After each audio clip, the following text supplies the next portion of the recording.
Por temas de tiempo a la sesión de hoy. Platicamos el martes pasado algunos temas puntualmente sobre la fase final de la primera declaración y el inicio de las diligencias que son inherentes a la etapa intermedia. ¿Recuerdan ustedes cuando platicamos en su momento y vimos dentro de la dinámica del artículo 82 de todos sus numerales, una de las figuras que precisamente se tiene que dilucidar es la aplicación de una medida de coerción, precisamente, y la oposición por parte del Ministerio Público, si en dado caso fuera perjudicial, o bien la oposición por parte de la defensa, si en este caso no hubiese digamos, no hubiese alguna conveniencia respecto de nuestro patrocinado al momento de aplicar esta medida de coerción. Entonces, les voy a pedir que por favor revisemos en el Código Procesal Penal, en el artículo 276 y 277, por favor ubiquémoslo y quien lo tenga, vamos a leerlo. Tengo la mano de José. Adelante, te escuchamos. Disculpe, licenciado, muy buenas tardes. Fíjese que su audio se escucha doble. No sé si tiene dos dispositivos en continuo. Es tu audio, Alejandro. Muy bien, muchas gracias. Gracias por la observación. Si alguien más, aparte de ti que confirmaste que es el audio, ¿me escuchan todos bien? Sí se le escucha, licenciado. El Hola, audio. licenciado. Muy bien, muchas gracias por la confirmación. Entonces, tenemos ya el artículo 276. ¿Alguien que me pueda apoyar, por favor, con la lectura? Artículo 276. Carácter de las decisiones. El auto que imponga una medida de coerción o la rechace es revocable o reformable aún de oficio. Muy bien, entonces veamos. Tenemos que ir viendo en cada fase del proceso qué resolución vamos obteniendo y dependiendo de qué resolución vamos obteniendo, así tenemos que ir definiendo bajo qué esquema o bajo qué figura la podemos recurrir. En este caso, existe un auto mediante el cual el juez o la jueza resuelve la aplicación de una medida de coerción, liga a proceso al sindicado o a los sindicados y posteriormente se pronuncia respecto del plazo de investigación, si queda o no en prisión preventiva o se aplica una medida sustitutiva y se le da fin a la audiencia de primera declaración. Pensemos bajo el escenario que el Ministerio Público no está de acuerdo toda vez que el juez o la jueza otorgó una medida sustitutiva. O bien, y lo más común es al revés, resolvió una prisión preventiva y por supuesto que nuestro cliente va a quedar privado de libertad. Eso no es conveniente y nosotros estamos objetando u oponiéndonos a esta figura. El inconveniente en la práctica, y esto es algo bien lamentable, es que tenemos que dejar que termine la primera declaración, la audiencia de primera declaración, y posteriormente presentarnos al juzgado a requerir una audiencia, porque si es una audiencia, no es por escrito, es una audiencia que específicamente se llama para la solicitud de la reforma del auto de procesamiento que aplicó una medida de coerción. El inconveniente muchas veces es que cuando el juzgado nos da la audiencia para tal efecto, ya se superó el tiempo de investigación. Por temas prácticos, vamos a pensar que hoy fue la primera declaración a las 10 de la mañana y el juez toma la decisión que nuestro cliente, nuestro patrocinado, queda en prisión preventiva. Nos presentamos mañana viernes o el lunes a requerir una audiencia para la reforma del auto que dictó el auto de procesamiento y que aplicó una medida de coerción. Bueno fuera, digamos, que la audiencia nos la pudiesen señalar para días próximos, en donde intentaríamos revertir la decisión del juez y hacerlo, digamos, convencerla o convencerlo de que esta medida no es la idónea y que nuestro patrocinado sí goza del beneficio de una medida sustitutiva porque no va a obstaculizar la persecución penal, no se va a abstraer de la misma y no se va a dar a la fuga si en dado caso no fue suficiente el convencimiento que ejercitamos en la audiencia de primera declaración. Entonces, el inconveniente, como les digo, es que nos van a poner la audiencia. Pensemos que en la primera declaración el juez tomó la decisión que la presentación del acto conclusivo es dentro del término de 3 meses y normalmente nos dan la audiencia muy pegada al día que vamos a llegar a conocer la audiencia de conocimiento de cargos, o inclusive ni siquiera la fijan para ese periodo. Entonces, en la práctica muchas veces deviene, digamos, inútil hacer esta solicitud porque no somos escuchados, no tenemos la oportunidad de que el juez o la jueza nos escuche para poder revertir esta situación. O bien en la práctica lo que se hace es que el juez dice, por recibido la solicitud, y que la audiencia que busca reformar el auto de procesamiento se conocerá el día de la audiencia de conocimiento de cargos. Entonces, digamos, no es inútil intentar revertir muchas veces esta prisión preventiva, la aplicación de esta medida de coerción, porque se nos pasa el tiempo. Pensemos que la temporalidad de la investigación son 6 meses, aquí tenemos un plazo más prudencial, pero si son 6 meses es porque nuestro patrocinado está gozando de una medida sustitutiva. Entonces, al menos nosotros como parte, digamos, de la defensa técnica, no tendríamos ningún sentido buscar reformar esta aplicación de esta medida de coerción, salvo que además de la medida sustitutiva, digamos, normal o común y corriente, que es un tema de una caución económica o la prohibición del salir del país, nosotros querramos revertir no la prisión preventiva, sino que querramos revertir alguna medida sustitutiva que se aplicó. Y les voy a poner un ejemplo. Muchas veces en la medida sustitutiva el juez dice, va a firmar el libro los primeros 5 días de cada mes, tiene prohibición de salir del país, tiene que pagar una caución económica de cierto monto. Con la caución económica no hay ningún inconveniente en la mayoría de ocasiones, pero en muchas, si nuestro patrocinado queda en libertad, lo que sí es, digamos, perjudicial es que no pueda salir del país porque por algún interés, digamos, económico, por negocios, por trabajo, su giro de negocios hace que constantemente necesite estar saliendo del país. Entonces, buscaremos una audiencia para reformar el auto de procesamiento, pero lo que buscaremos es una reforma a la aplicación de las medidas sustitutivas. Misma situación, en muchas ocasiones nos la fijan para el mismo día en que vamos a ir a conocer los cargos cuando el Ministerio Público finalizó la investigación. Entonces no nos sirve de absolutamente nada. Es decir, por 6 meses nuestro patrocinado no pudo salir del país porque tiene una medida de arraigo. Si la tenemos antes, pensemos, digamos, en el ideal, que si la tenemos antes, que la audiencia de conocimiento de cargos se hace en septiembre y nuestro patrocinado quiere salir del país, con suerte nos la pueden fijar para junio y logramos de alguna forma argumentar y revertir la aplicación de esta medida sustitutiva. Es decir, señor juez, que siga vigente la caución económica, que siga vigente la firma del libro los primeros 5 días de cada mes, pero lo que se busca es que le levante, digamos, esta medida de coerción de la prohibición de salir del país. Entonces el juez podría resolver que se mantiene firme el plazo de investigación, que se mantiene firme el plazo de la presentación del acto conclusivo, firme la caución económica y la firma del libro, no así la medida de arraigo. Por lo tanto, ordena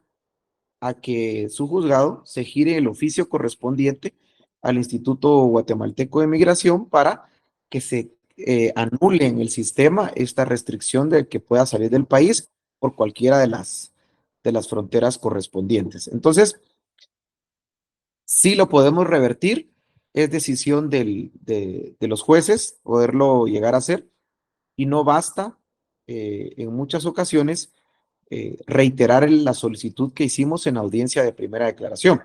Ahora vamos a leer cuáles son los requisitos que tienen que concurrir para que precisamente pueda haber una modificación de la aplicación de una medida de coerción, en este caso de la prisión preventiva. Pensemos que sí decretó la prisión preventiva, lo que queremos es que se revierta y que se aplique una medida sustitutiva. Entonces, leamos el siguiente artículo, que alguien me puede apoyar, por favor, con el 277.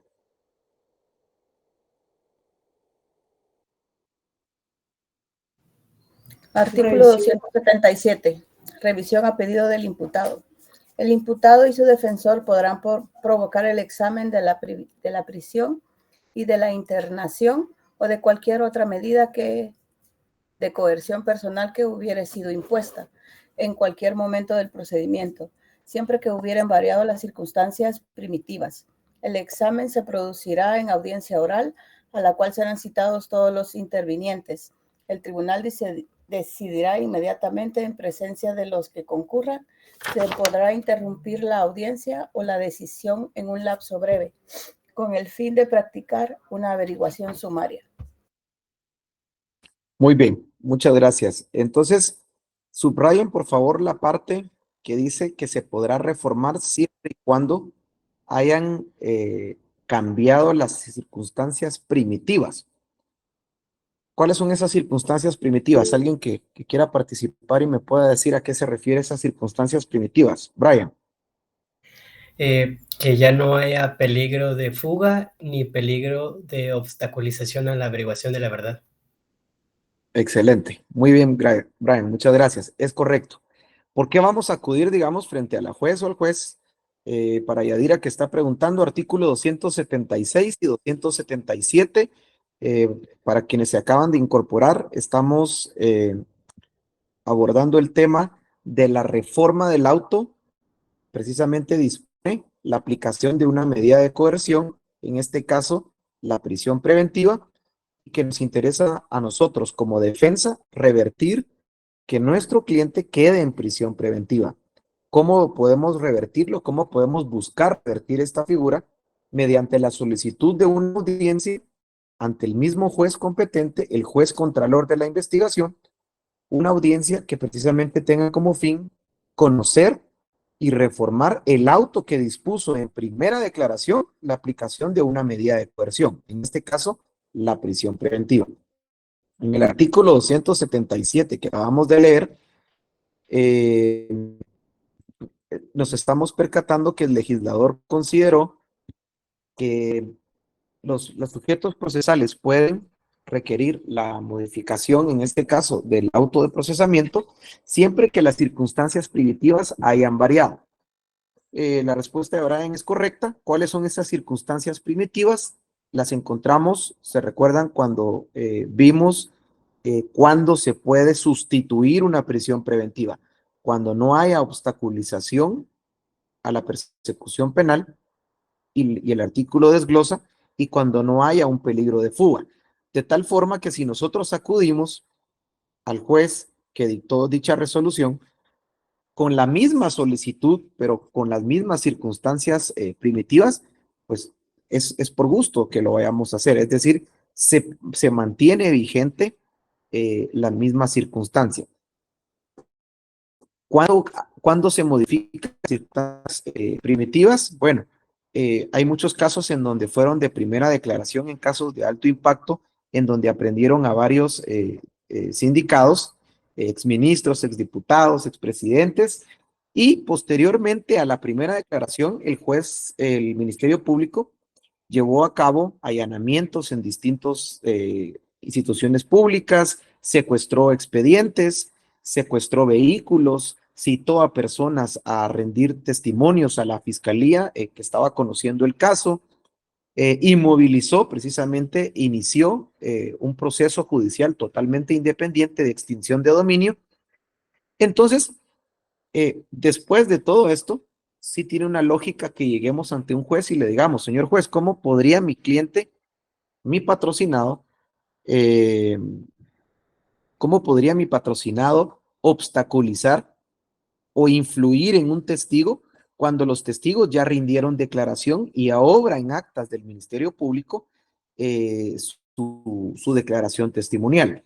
¿Cómo podría mi patrocinado destruir documentos si ya se constituyeron ustedes, por ejemplo, el Ministerio de Finanzas, se llevaron expedientes?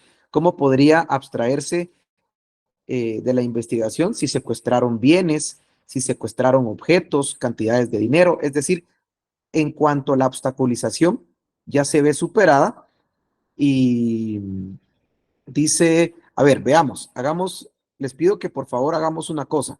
No puedo estar al mismo tiempo pendiente del chat de todo lo que me están poniendo. Necesito que por favor me levanten la mano y con gusto yo puedo volver a explicar para quienes acaban de entrar, o si voy muy rápido, con todo el gusto yo lo puedo ir repitiendo y lo vamos haciendo de una forma más lenta. Pero el chat, uno me va borrando el subsiguiente, entonces es un poco complicado. Levanten la mano y con gusto vamos resolviendo las dudas que ustedes vayan teniendo. Escuchamos a María Alejandra. Buenas tardes, Lick, muchas gracias. Perdón, ¿usted podría repetir cuál fue la anotación que hicieron y en qué artículo? Sí, con mucho gusto. Estamos leyendo el artículo 276 y 277. En el artículo 277 les pido que por favor subrayen la frase que establece o que expresa siempre que hayan variado o cambiado las circunstancias primitivas. Cuando hablamos de circunstancias primitivas, tenemos que hacer una concordancia de ley e irnos a buscar el fundamento del peligro de fuga y de obstaculización a la persecución e investigación penal. Esas, si la pregunta fuera, ¿cuáles son las circunstancias primitivas dentro del proceso penal? La respuesta es las que el juez consideró y tomó como suficientes para aplicar o no aplicar una medida de coerción. Vamos de una forma más amplia. ¿Cuáles son las circunstancias primitivas? Las que están establecidas en el artículo, no lo tengo a la vista, que regula la obstaculización a la persecución penal y el peligro de fuga, que el juez consideró que eran suficientes para dejarlo en prisión preventiva o para no haberlo dejado en prisión preventiva y por lo tanto haberlo beneficiado con la aplicación de una medida sustitutiva. Muchas gracias a Jocelyn, artículo 262 y 263. Muchas gracias por ese aporte y auxiliarme en ese aspecto. Entonces, estas son las circunstancias primitivas, de tal forma que si no cambian, la respuesta va a ser la misma. ¿Cuántas veces podemos acudir nosotros al juez o la jueza a requerir esta audiencia? Las que sean necesarias.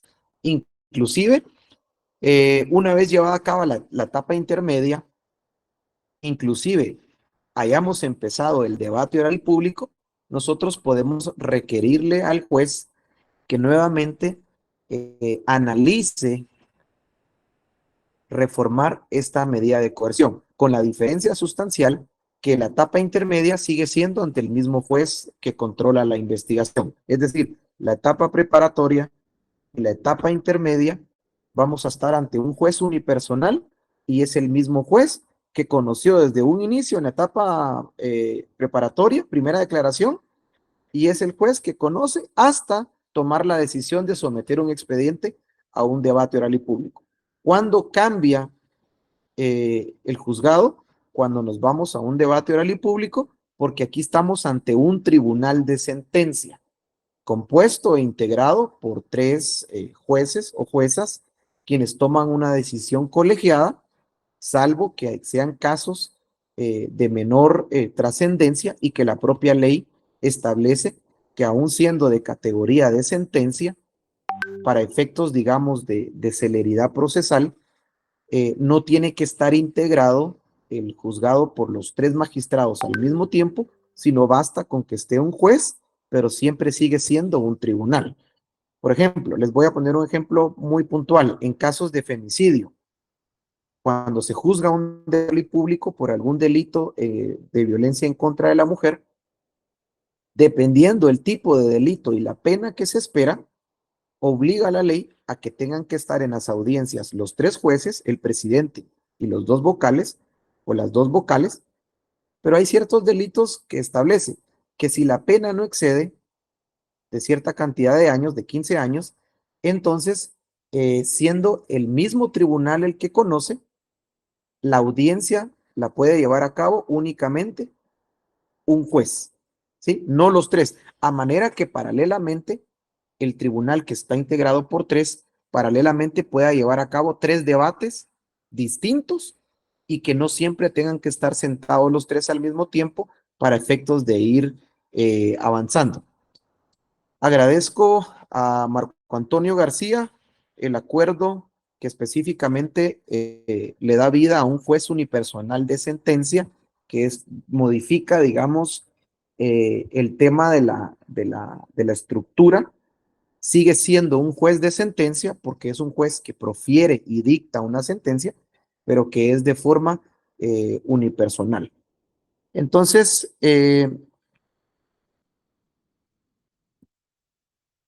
¿alguna otra pregunta? ¿Alguien más? Vi que me había levantado, me había alzado la mano.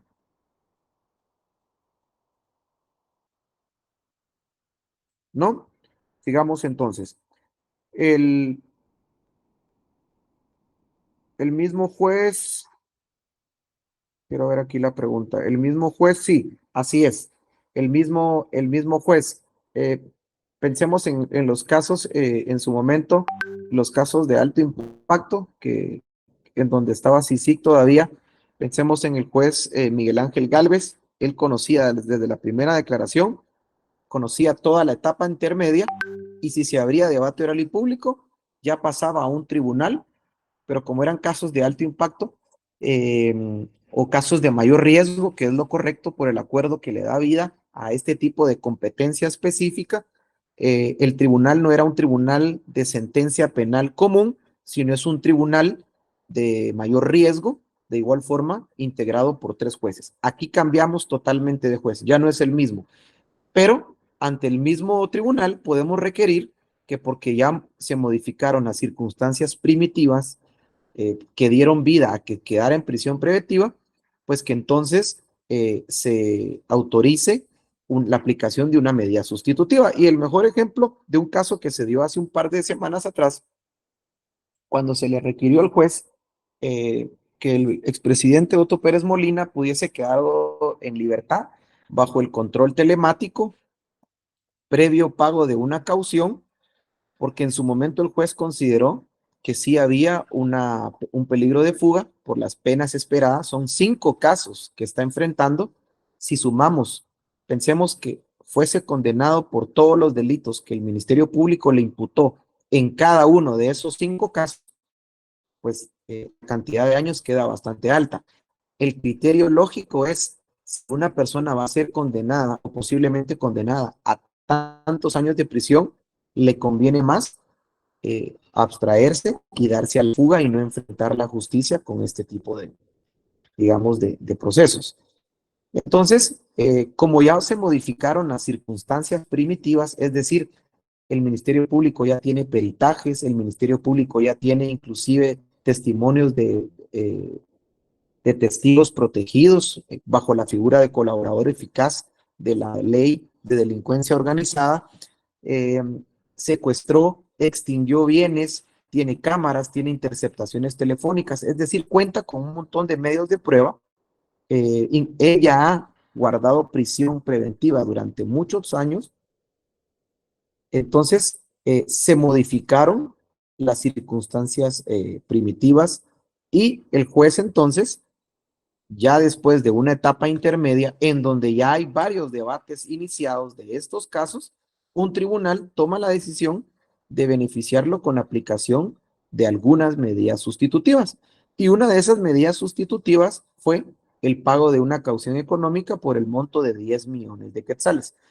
Otra medida sustitutiva fue la prohibición del salir del país. Otra es la de firmar el libro los primeros 5 días de cada mes.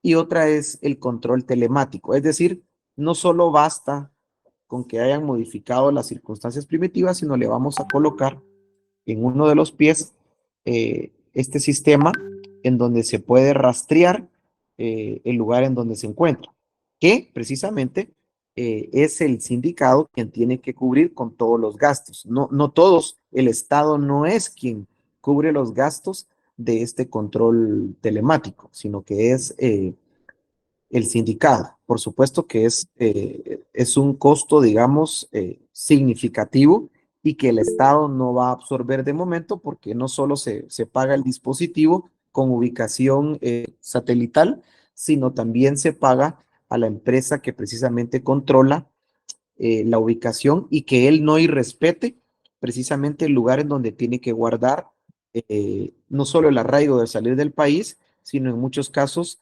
un tema, digamos, de arresto domiciliario. Vamos a escuchar a Edwin. Adelante, Edwin. Gracias, licenciado. Buenas tardes. Con respecto a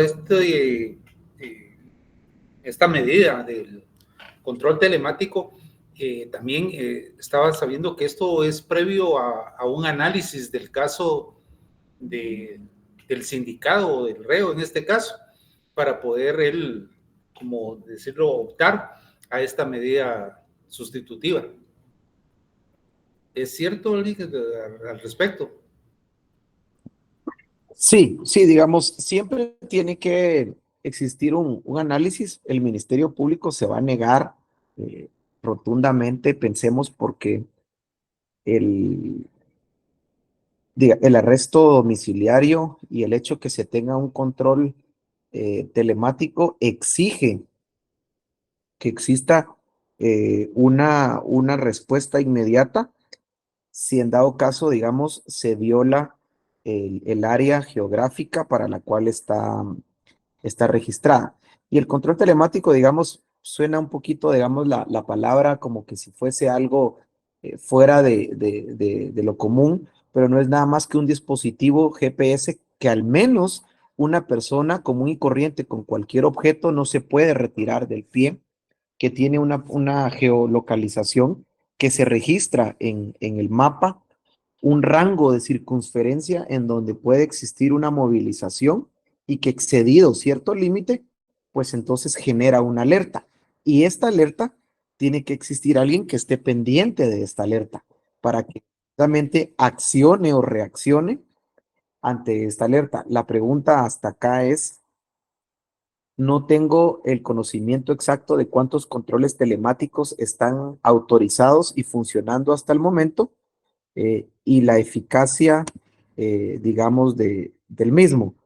Sí tengo el conocimiento que hasta el momento no ha existido una violación del mismo o que nadie se ha retirado, al menos en el poco tiempo que se ha utilizado, pero sí tiene que haber un análisis porque pensemos, es dependiendo qué tipo de persona lo solicita y así es como eh, existe una oposición por parte del Ministerio Público y no se va a otorgar, por supuesto, a cualquier tipo de sindicato y mucho menos en distintos tipos de delito. Entonces, recordemos algo importante. La institución encargada de velar por todo lo que ocurra dentro de los centros preventivos y los de cumplimiento de condena es el sistema penitenciario, dependencia desconcentrada a cargo del ministro de Gobernación o del Ministerio de Gobernación y que es el que vela precisamente, estrictamente, por esta situación. No es Policía Nacional Civil. Policía Nacional Civil no tiene competencia ni jurisdicción dentro de las cárceles del país, que son llamados, al igual que el Ejército de Guatemala, para efecto de alguna emergencia y contingencia, tienen la obligación constitucional de prestarla. Pero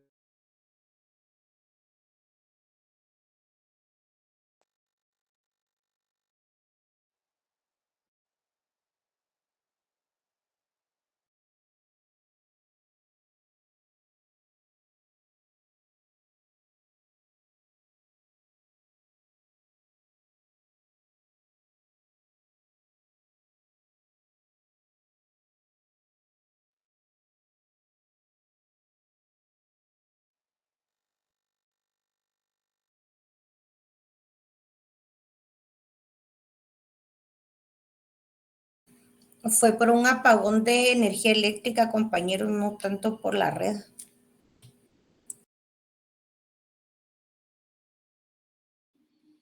Que se tome el resto del periodo, no hay problema.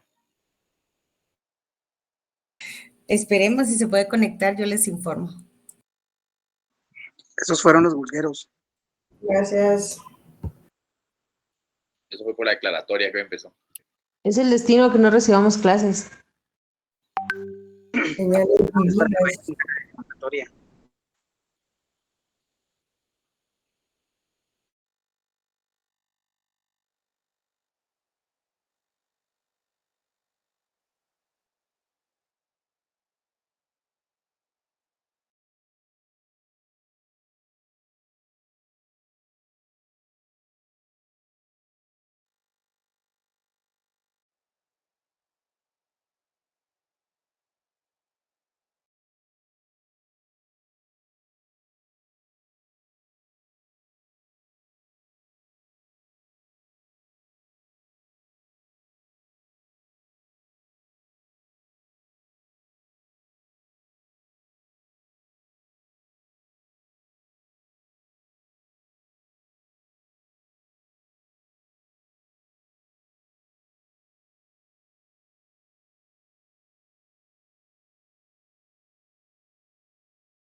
Muy bien, ¿me confirman si me escuchan, por favor?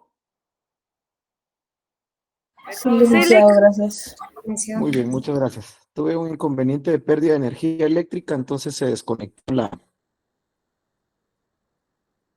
conexión al Wi-Fi. No sé si alguien más, si fue generalizado o no, pero me tomó algunos minutos poder retomar la conexión, inclusive compartiendo de los datos. Bueno, sigamos entonces. Vi que estábamos pendiente, me había vuelto a levantar la mano Edwin, no sé si todavía está en la sesión, si no, seguimos. Ya contestó la Ya. consulta que le hice con respecto a quién administraba el control telemático, pero ya lo aclaró usted. Gracias. Sí, digamos, separemos dos aspectos. El ente, digamos, rector es el Ministerio de Gobernación a través de su dependencia, que es el sistema penitenciario, pero la empresa que provee el servicio es una empresa totalmente privada y es a quien se le concede, digamos, mediante un contrato administrativo, previa oferta, digamos, de participación en tema de compras del Estado, proveer este servicio, ya que actualmente el Estado como tal no presta este servicio y no es de sus atribuciones o funciones. Entonces, el inconveniente aquí sería ver, digamos, qué tan funcional es el sistema al momento de que ocurra una violación al perímetro registrado geolocalizado del dispositivo, pero sí es el Ministerio de Gobernación a través de esa empresa. Sigamos Sí. entonces. Perdón. Sí. Entonces quiere decir que esta empresa está subarrendada por el sistema penitenciario. Si Sí, lo es vemos correcto. Así es. Y tal cual como, por ejemplo, se terceriza un contrato para que provean los alimentos dentro de las cárceles, para que hagan limpieza, para que presten algún otro servicio, que normalmente el sistema penitenciario no tiene esta capacidad. Son contratos, contrataciones, digamos, del Estado a los cuales se recurren, pero no es el sistema, no es el Ministerio de Gobernación quien tiene el software, por ejemplo, y que es el que provee los dispositivos, no, es una empresa totalmente independiente. Ok, gracias, Lec. Muy bien, vamos entonces al artículo 324. Por favor, que alguien me apoye, vamos a leer ahorita dos artículos para que los vayan teniendo presentes, el 324 y el 326. Si alguien lo tiene ya listo, por favor, que me pueda apoyar con la lectura. Artículo 324, petición de apertura. Cuando el Ministerio Público estime que la investigación proporciona fundamento serio para el enjuiciamiento público del imputado, requerirá por escrito al juez la decisión de apertura del juicio. Con la apertura se formulará la acusación. Muy bien, muchas gracias. Entonces, ¿a qué se refiere con la formulación de la acusación? Bueno, al acto conclusivo, la fecha la tenemos desde la primera declaración y desde la primera declaración tenemos dos fechas. Y para recapitular, para que lo tengamos, digamos, presente, es el artículo 82, numeral 6. Lo vamos a volver a leer para que precisamente en estos artículos que estamos leyendo apuntemos artículo 82, numeral sexto. Si alguien me puede apoyar, por favor, con la lectura de esto.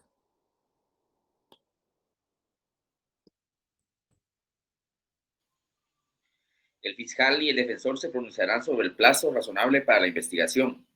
El juez deberá fijar día para la presentación del acto conclusivo y día y hora para la audiencia intermedia, la cual deberá llevarse a cabo en un plazo no menor de 10 días ni mayor de 15 días a partir de la fecha fijada para el acto conclusivo. Una vez presentado el acto conclusivo, se entregará copia del mismo a las partes que lo soliciten y se dejará a disposición del juez las actuaciones y medios de investigación para que puedas examinarlos hasta fecha fijada para la audiencia. Muy bien, muchas gracias. Bueno, entonces, hagamos esa relación de estos artículos. Estamos en la primera declaración, hubo un pronunciamiento de cuánto tiempo íbamos a investigar y el juez dice, bueno, derivado de esto, el plazo de investigación van a ser 3 meses y en tal fecha, Ministerio Público me presenta por escrito mediante memorial el acto conclusivo.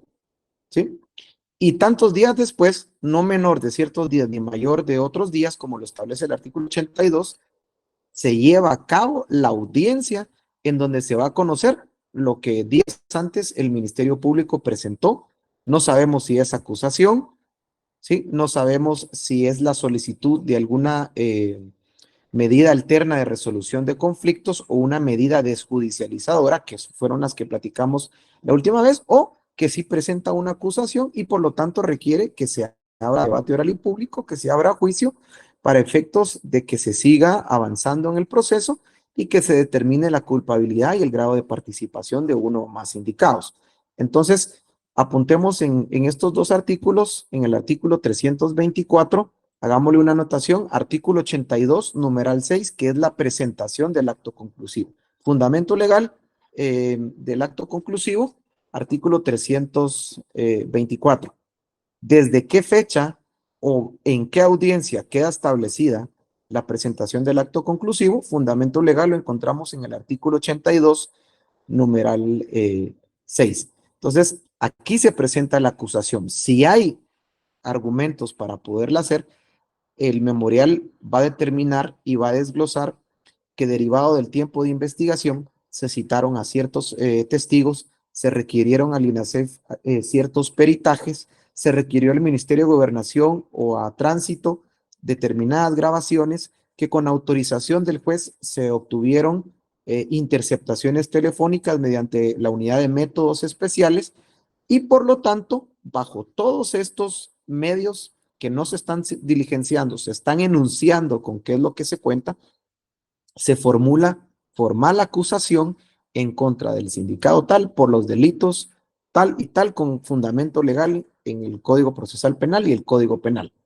Esto lo presenta por escrito. Una vez presentado por escrito, se lleva a cabo, se puede acceder a la copia para que en la audiencia que vamos a tener días después nos podamos preparar. El Ministerio Público la tiene porque es quien la formuló, pero la defensa nosotros no la tenemos porque no la formulamos. Entonces, pensemos que el acto conclusivo vencía ayer, ¿sí? Que venció ayer. Yo hoy me puedo presentar al Ministerio Público a requerir la copia de la acusación, porque soy parte dentro del proceso, soy abogado defensor de uno de los sindicados, y ahí es donde yo me entero qué es lo que está formulando el Ministerio Público y con qué elementos de investigación pretende acusar, o bien, si ya llegamos a un acuerdo, ya sea por la medida de la aceptación de cargos o de un procedimiento abreviado, o si es un delito que permite una negociación por ser autorizable de instancia particular y que la ley permite precisamente desistir del ejercitamiento de este tipo de acción, pues entonces ya voy a saber yo que el Ministerio Público va a pedir la aplicación de un criterio de oportunidad o bien la aplicación de un sobreseguimiento porque no tiene caso seguir y tener abierto un expediente porque ya no existen elementos para poder seguir investigando.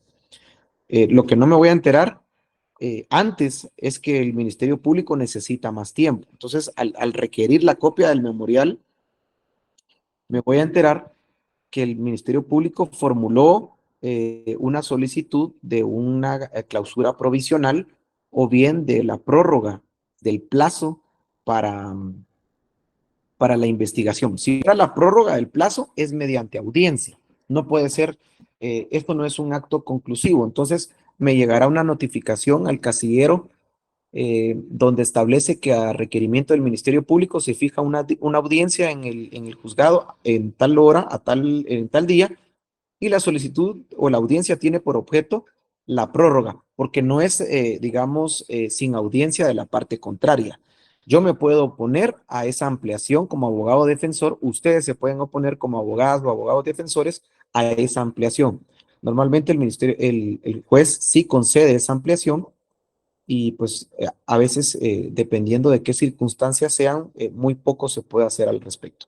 Días después, yo ya me enteré, ya estudié el caso, ya tengo listos mis argumentos del por qué lo que yo voy a ir precisamente a objetar y a defender en una audiencia de etapa intermedia denominada de conocimiento de cargos, de conocimiento del requerimiento fiscal o de la acusación. Yo ya la conocía porque me dieron acceso al memorial desde la presentación del acto conclusivo, pero esta es la oportunidad oral de todos los sujetos procesales para que podamos plantear solicitudes ante el juez. Y esto nos lleva a la lectura del siguiente artículo, es el 326.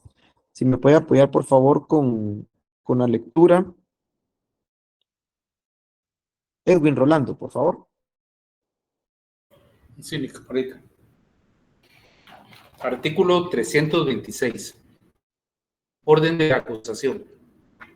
Examinar las actuaciones si el juez rechaza el sobreseguimiento o la clausura del procedimiento pedido por el Ministerio Público, ordenará que se plantee la acusación. La resolución obligará al Ministerio Público a plantear la acusación. Muy bien.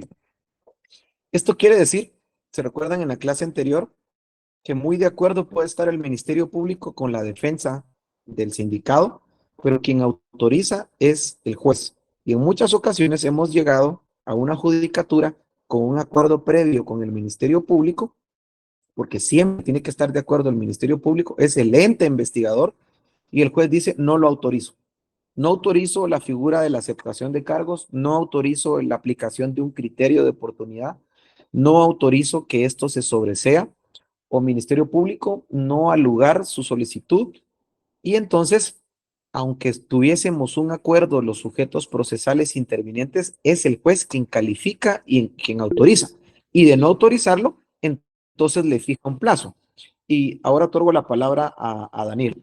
En muchos casos, de hecho, de alto impacto y de casos de mayor riesgo, el Ministerio Público, digamos, en acuerdo con nosotros, que somos los abogados defensores, teníamos alguna solicitud ante el juez y, digamos, se iba a abstener el Ministerio Público de ejercitar ciertas acciones y el juez se oponía y no solo se opone, sino fija un plazo para que se presente. En este caso, pensemos que el Ministerio Público dice, honorable juzgador, por parte del ente investigador o de esta fiscalía, hago de su conocimiento que se solicita respetuosamente la aplicación del criterio de oportunidad o se solicita el sobreseimiento del presente expediente en virtud de X o Y motivo, con fundamento legal en el artículo 320 del Código Procesal Penal.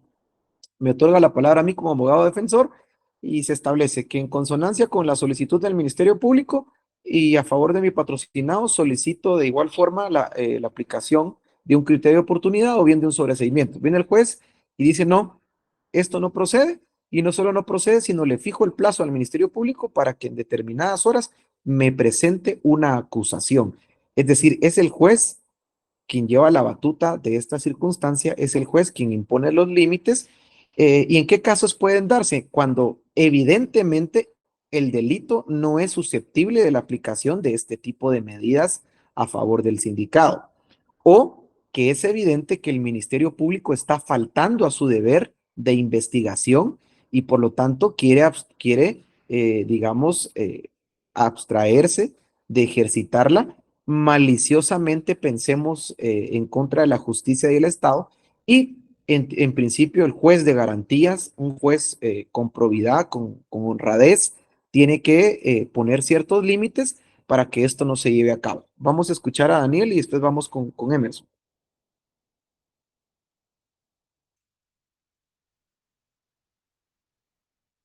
¿No? ¿No levantaste la mano, Daniel? Entonces escuchamos a Emerson.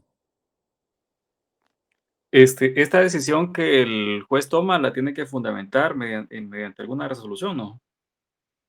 Es correcto, Emerson. Todo por principio de legalidad.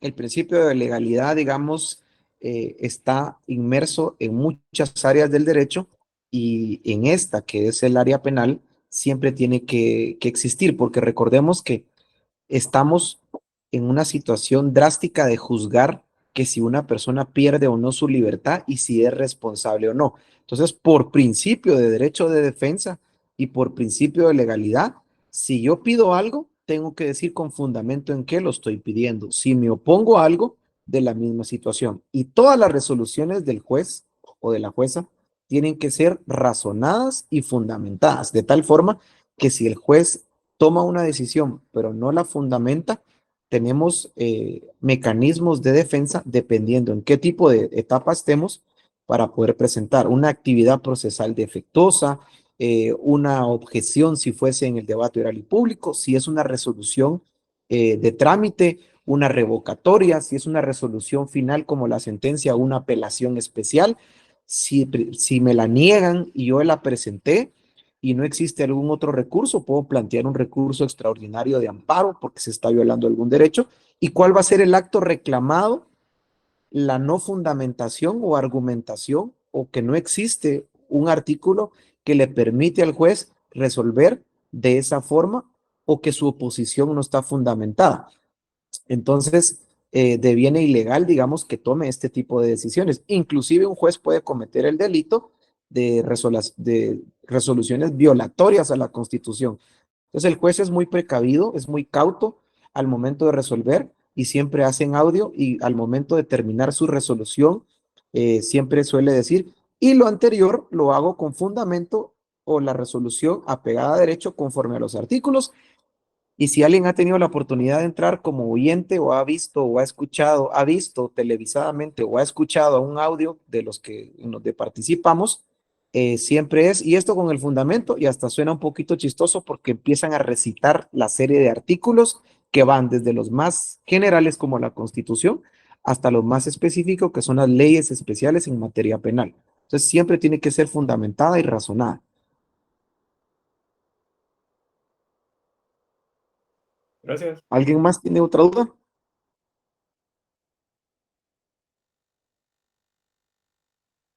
Bueno, sigamos entonces. Artículo 327. Si por ahí vi que me levantó la mano Brian, por favor, si me pudieras apoyar con la lectura de este artículo 327. Por supuesto. Artículo 327. Archivo. Cuando no se haya individualizado al imputado o cuando se haya declarado su rebeldía, el Ministerio Público dispondrá por escrito el archivo de las actuaciones sin perjuicio de la prosecución del procedimiento para los demás imputados. En este caso, notificará la disposición a las demás partes, quienes podrán objetarla ante el juez, que controla la investigación, indicando los medios de prueba practicables o individualizando al imputado. El juez podrá revocar la decisión indicando los medios de prueba útiles para continuar la investigación o para individualizar al imputado. Muy bien, muchas gracias. Entonces, veamos. Fundamento del archivo de las actuaciones, artículo 327. Es decir, no voy a prorrogar como juez, no voy a ampliar el plazo de investigación. No voy a tampoco aplicar un criterio de oportunidad para tener abierto el expediente un año. No procede la clausura provisional porque no hay una expectativa objetiva y fundamentada de que se puedan obtener ciertos elementos de investigación y por tema de principio de inocencia y de economía procesal, no existe, digamos, una argumentación que permita tener abierto un expediente. Por lo tanto, se ordena el archivo de este expediente. Entonces, pregunta, para que apuntemos, para que veamos el tema de los fundamentos legales. Una pregunta de la siguiente forma. En audiencia de conocimiento de cargos o de la presentación de la acusación por parte del Ministerio Público, ¿cuáles son las figuras que pueden darse en dicha audiencia? Entonces, uno, la petición de apertura, la cual se encuentra su fundamento en el artículo 324. Dos, puede existir también la solicitud del archivo, porque ya no es, digamos, procedente el tema de la investigación. Fundamento, artículo 327. Y vamos a ir encontrando otras figuras, el sobreseimiento, la clausura provisional o las soluciones alternas al proceso penal. Y cada una tiene su fundamento. Vamos a leer la del sobreseimiento en el artículo 328. Por favor, si me puede apoyar Andrés Eduardo Sequén. Andrés Eduardo, ¿estás dentro de la clase para que me puedas apoyar con la lectura de este artículo? Sí. Artículo 328, sobreseimiento. Corresponderá sobreseer en favor del imputado, primero, cuando resulte evidente la falta de alguna de las condiciones para la imposición de una pena, salvo que correspondiere proseguir el procedimiento para decidir exclusivamente sobre la aplicación de una medida de seguridad y corrección. Segundo, cuando a pesar de la falta de certeza no existiere razonablemente la posibilidad de incorporar nuevos elementos de prueba y fuera imposible requerir fundadamente la apertura del juicio. 3. En los delitos contra el orden jurídico tributario a que se refieren los artículos 358A, 358B, 358C y 358D, y los delitos de defraudación y contrabando aduaneros. Muy bien, muchas gracias. Entonces, existen límites para cuando podamos sobreseer. Se los voy a decir, digamos, de forma práctica. ¿Qué es lo que queremos todos los abogados defensores? La figura del sobreseimiento en la audiencia de conocimiento de cargos en la etapa intermedia.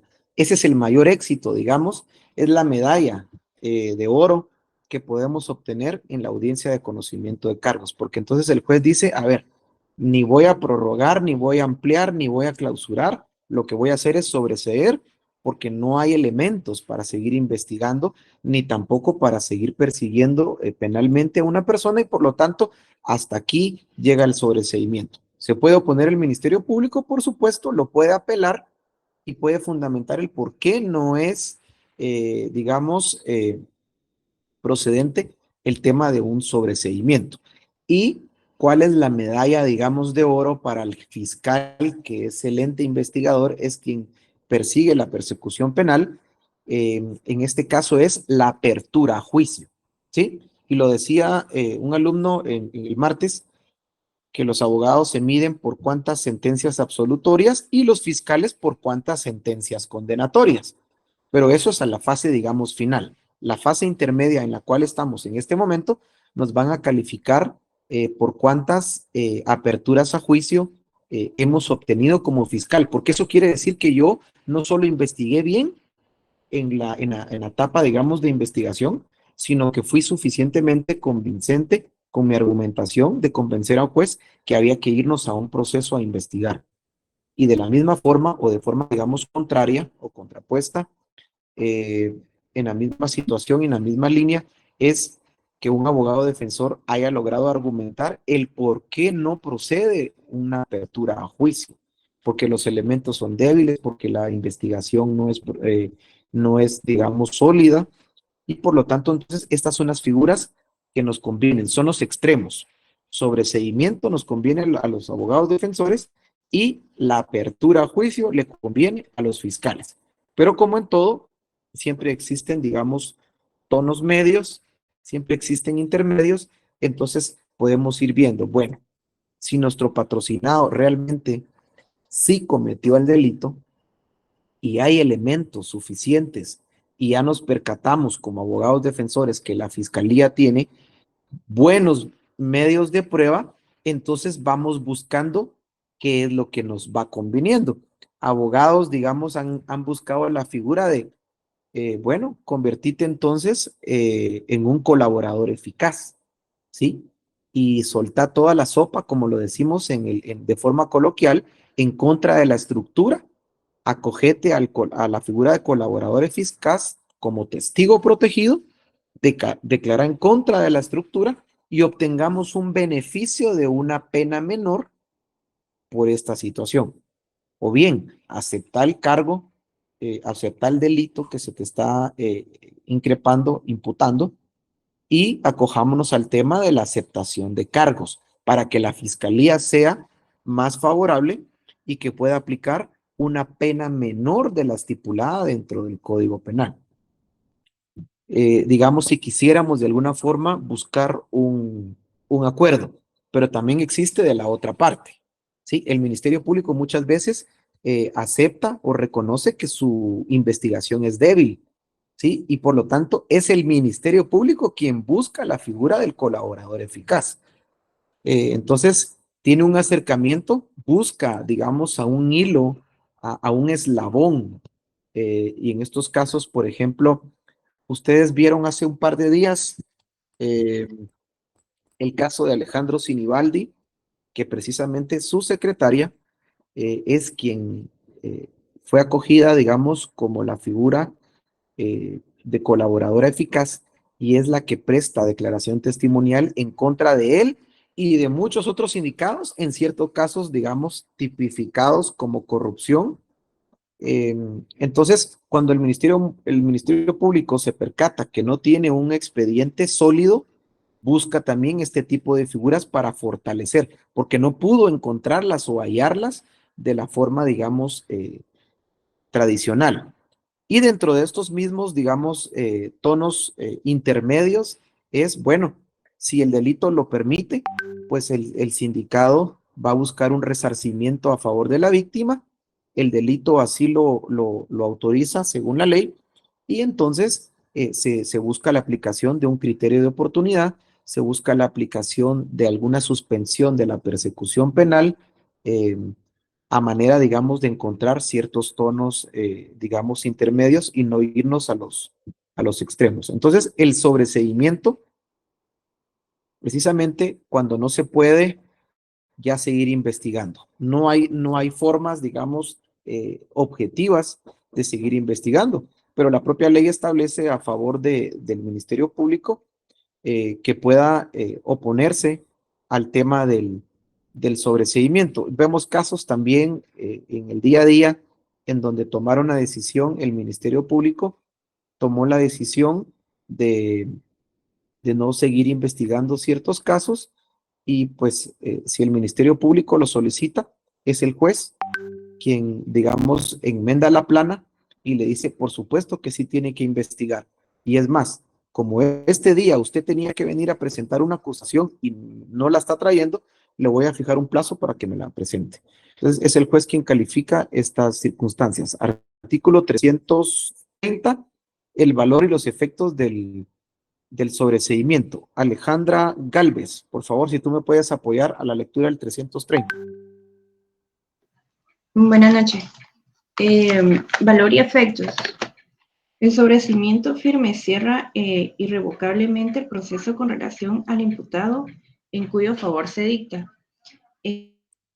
Inhibe su nueva persecución penal por el mismo hecho y hace hacer todas las medidas de coerción motivadas por el mismo. Mientras no esté firme, el tribunal podrá decretar provisionalmente la libertad del imputado o hacer cesar las medidas sustitutivas que se le hubieran impuesto. En los casos en que se persiguen delitos contra el orden jurídico tributario, sí, no procederá el sobreseimiento aunque produzca el pago total de la obligación tributaria e intereses, cuando el proceso se refiere a los numerales 1 y 2 y 3 y el párrafo anterior fueron agregados al artículo 14. Bueno, numeral 1, apropiación de recursos percibidos en la aplicación del impuesto al valor agregado. Numeral 2, apropiación de las retenciones practicadas en la aplicación del impuesto sobre la renta. Y 3, en los delitos contra el orden jurídico tributario que se refieren a los artículos 358A, 358B, 358C y 358D de los delitos de defraudación y contrabando aduanero. Muy bien, muchas gracias. Estamos leyendo el artículo 330, Andrés Alejandro, donde encontramos el valor y los efectos del sobreseimiento. Uno de los efectos más importantes es que cesa toda medida de coerción, es decir, en audiencia de etapa intermedia, el sistema penitenciario trasladó al sindicado porque se encontraba guardando prisión y la conclusión de esa audiencia es que el juez otorga el sobreseimiento a favor del sindicado. El sobreseimiento es una decisión judicial mediante la cual el juez toma la decisión de no seguir con el expediente, ¿sí? Y entonces hace cesar toda medida de coerción. ¿Correcto, Emerson? Siempre que el sobreseimiento esté firme. ¿Sí? Digamos, y esto no solo es en esta figura, sino en todas las figuras del derecho, ya sea civil, laboral, algo que inclusive tiene que estar todavía susceptible de una casación, de una apelación, toda vez no se haya notificado la resolución final, no adquiere todavía firmeza. Recordemos que la firmeza se adquiere por el vencimiento del plazo que establece la ley para poder ejercitar o accionar, y hasta que no se encuentre vigente el sobreseimiento, pues en definitiva no cesan, digamos, las medidas de coerción, porque puede ser que una revisión de una instancia superior considere distinta la resolución, la reforme o la modifique y dejamos en libertad a un sindicado, pues entonces, digamos, modifica la situación. Ha pasado inclusive en casos en donde ustedes han visto, por ejemplo, y les voy a mencionar dos casos puntuales en donde ha habido una reforma y que en su momento quedó en libertad el sindicado, el Ministerio Público apela a esta resolución y por lo tanto entonces el sindicado, después de gozar una medida sustitutiva, que estar en libertad, se va de regreso a la cárcel, digamos, porque así lo dispuso un tribunal de alzada. El exfutbolista o futbolista, no sé en qué situación está, Marco Pablo Papa, que después de que un juzgado le diese la oportunidad de un beneficio de una medida sustitutiva, viene un tribunal de alzada y le dice, le corrige la plana al juez de primera instancia y le dice, no, esto no es así, se modifica y por lo tanto se decreta la prisión preventiva. Y entonces se tiene que ejecutar la resolución judicial y la persona tiene que quedar digamos, en prisión.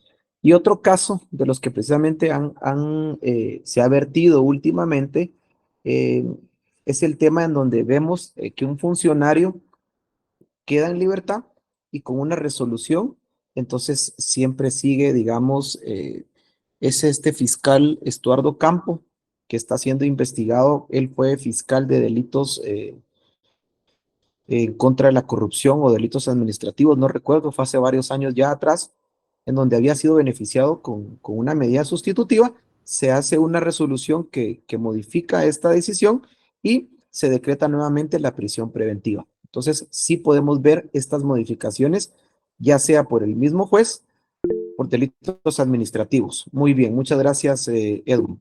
Y pues entonces vemos que se sustituye, digamos, la prisión, la cual puedes tomar la decisión el mismo juez, ¿sí? Haciendo una reforma del auto o porque el Ministerio Público apeló, la resolución tiene que conocerse por un tribunal de alzada y es el tribunal de alzada que toma esta decisión de modificación. Por tema de tiempo y respondiendo algunas preguntas que me han planteado para quienes todavía están en la sesión, la otra semana todavía tenemos clase tanto martes como jueves. De hecho, el jueves ya tengo la confirmación de una conferencia que vamos a tener el próximo jueves, de hoy en 8 días, de la figura de aceptación de cargos por parte de una juez de un tribunal de sentencia. Así que para quienes querían recetarse algún descanso, yo sé que todos lo necesitamos, pero les pido que por favor puedan estar presentes, es presencial, le requería a la juez que no fuera de forma virtual, porque hay ciertos limitantes que no nos permiten la interacción.